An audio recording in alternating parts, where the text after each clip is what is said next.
Do you think that Russia can again at least be on the road to democracy?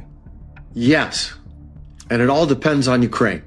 I remember very vividly this moment in my life. It was 2009. I flew to Russia. I was working at the White House. I was with President Obama, and we had a meeting with opposition leaders. And in that meeting, Nemtsov basically said to Obama, there's nothing you can do to help us opposition leaders in Russia.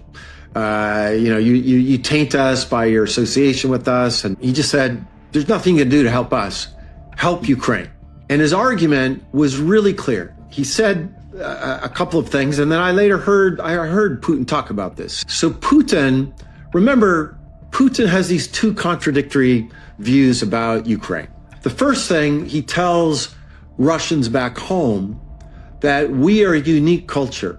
We are different from the West. And that's why I get so nervous when I hear people say this about Russians, because that's exactly what Putin wants. He wants everybody to believe that Russians are different and we can't be democratic and we need a strong hand. But the second thing he says to his people back home is that Ukrainians are just Russians with accents. They're not a separate nation. We're all one nation. He said that, he's written that. But if Ukrainians are practicing democracy and adhering to the rule of law and are comfortable with independent media and are moving towards the West, that undermines his argument back home about the Slavic nation being different from the West.